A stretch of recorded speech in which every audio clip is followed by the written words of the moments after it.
The relationship between William Samoei Ruto and the other African presidents has come to scrutiny after the latest political developments in Kenya and by extension in the larger African front.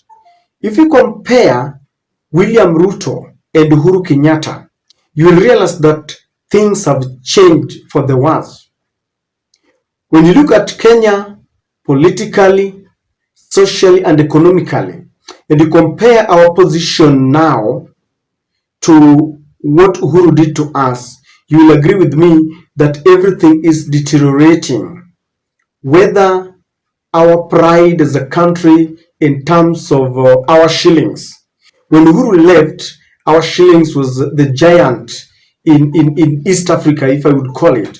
But today, it is really falling. Economic experts call it a free fall.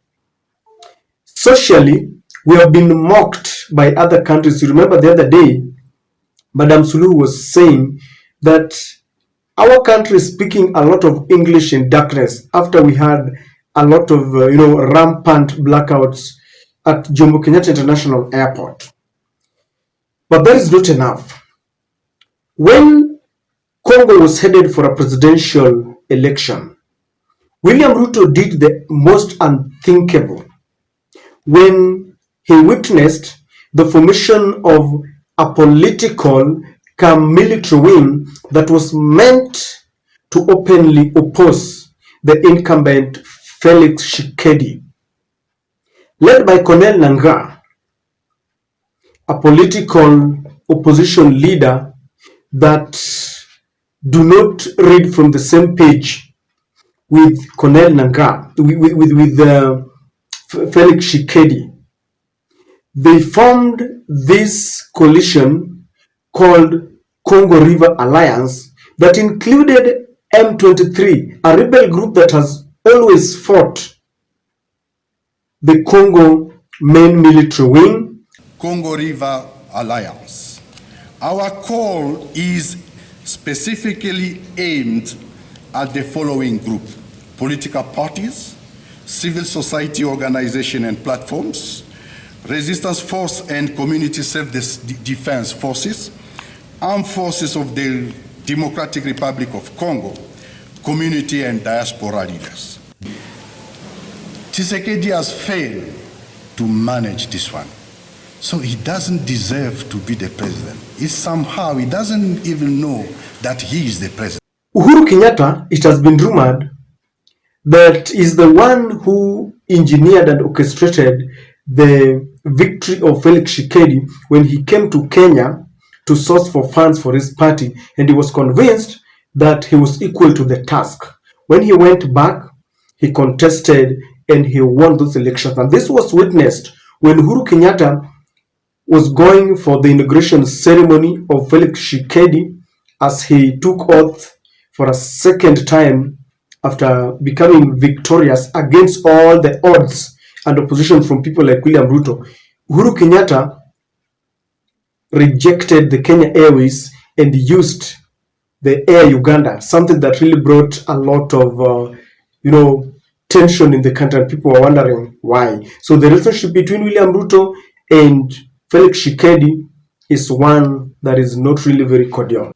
Mr. Mohamed Dagalo, who is the leader of the Sudanese Rapid Support Forces Unit, the wing that is openly opposing the caretaker government in Sudan, was welcomed by William Ruto, and this did not go down well with the Sudanese government, and this is North Sudan. They were annoyed and they immediately reacted by recalling their ambassador to Kenya, Mr. Kamal Gubara. The main caretaker government had rejected William Ruto's attempt to go and sit as an arbiter to try and broker a peace between the two warring parties. And they accused William Ruto as being partisan. So as we speak, in a nutshell, William Ruto's relationship between the president of Sudan is one that is not cordial again. It didn't end there, ladies and gentlemen, because one of Ruto's ministers and a very close ally, Honorable Murkomen, went at loggerheads with the president of Rwanda, Paul Kagame, when he described Paul Kagame as an autocrat.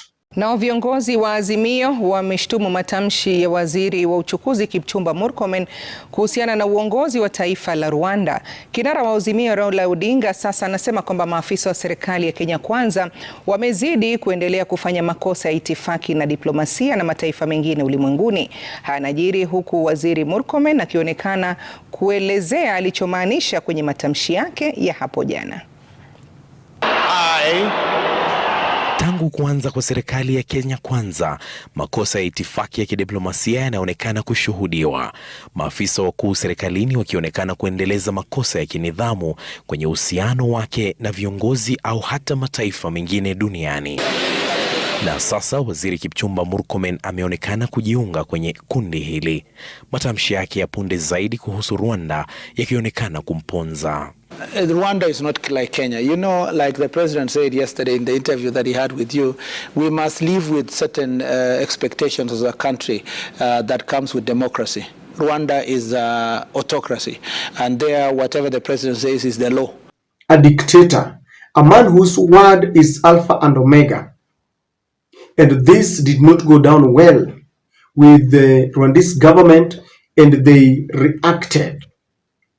And many are wondering, this is just less than 1 year into office. If you look at our relationship with Uganda, William Ruto terminated the milk business that he accused Uhuru government of perpetuating to make profit at the expense of many Kenyans. When he terminated the Brookside milk business, the Ugandan government protested that this resulted into loss of jobs in Uganda. And then later, Yoweri Kaguta Museveni complained that when he was importing oil from Kenya, they were hiking prices exorbitantly. And he terminated that contract and he started using the Tanzanian wing. Something that did not go down well even with Yoweri himself. He later went and accused Kenya in East African court. That relationship is one that is worrying because they are no longer buddies as people thought. Talk of Tanzania, we are not friends because we have described them as a small economy. Yet, World Bank describes Tanzania as one of the emerging economies. At the larger African front, the Muslim heads of state hated Ruto when he came out openly and supported the retaliation and invasion of Israel in Gaza when they were attacked by Hamas. And the Muslim countries felt that William Ruto should have maintained a position of neutrality. They felt that Israel was illegally, killing innocent people. Of course, William Ruto later dilly-dallied and tried to change that position, and they were saying that they're calling upon Israel to respect the sovereignty of Palestine, but the damage had already been done. Why am I saying this exactly, ladies and gentlemen? Recently, there has been a debate that if Raila Odinga wants to succeed in his bid to become the AU chairperson, then he needs the support of William Samoei Ruto. And some of the ODM leaders and luminaries have said that Raila Odinga does not necessarily need William Ruto's support. And some of the Kenya Kwanza apologists thought that the ODM leaders and the supporters were becoming arrogant, that Raila must get the support of William Samoei Ruto. With the picture that I have already painted for you, it goes without saying, ladies and gentlemen, that even if William Samoei Ruto genuinely wanted to help Raila Odinga, he will not succeed because it depends on his relationship with the other African nations, with the other East African presidents.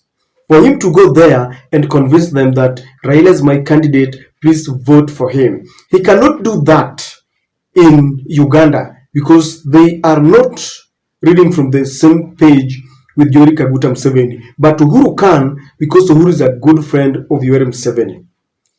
He can't do that. He cannot go to Congo and start pleading with Tshisekedi to vote for Raila Amolo Odinga because already Tshisekedi knows that even his ascending to power is something that William Ruto did not support. He openly supported the rebel camp led by Colonel Nangaa. So he cannot do that. But Uhuru Kenyatta is a close ally of Tshisekedi. He can go and plead with Tshisekedi on behalf of Raila Amolo Odinga. Of course, he cannot do that in North Sudan.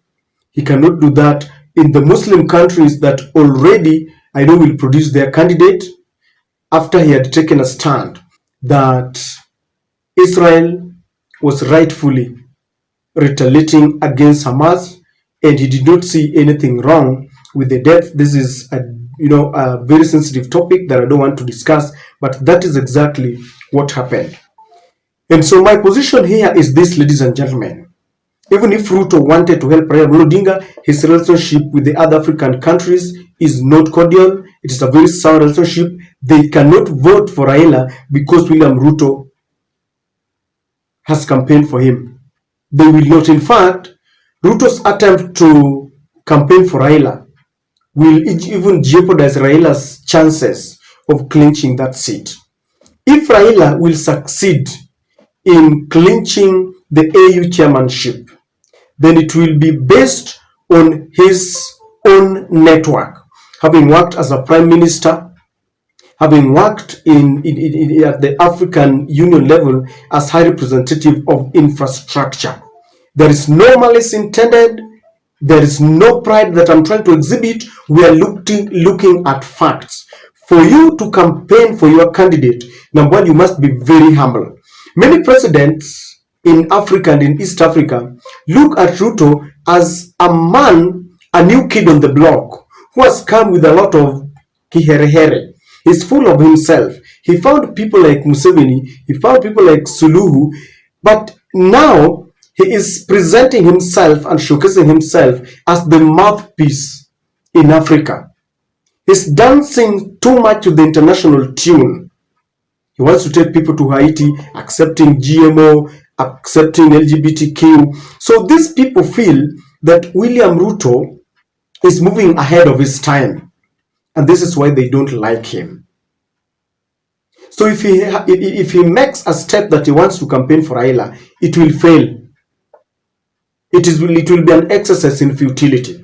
And most of this, Raila will depend on his friends like Olusegun Obasanjo. Raila will depend on his friends like Ramaphosa. I've seen people mention his name. And of course, his network, people like Uhuru Kenyatta will help him. So his bid to become AU chairman does not depend on William Ruto, even though the policy demands that he must be endorsed by the president of this country. But it does not necessarily mean that William Ruto must campaign for him. I want you to look at it critically and tell me what you think, because the way I've presented this case, you will agree with me that William Ruto has got a bad relationship between him and the other countries, and so he will not help much. What do you think? Please share with me on the comment section.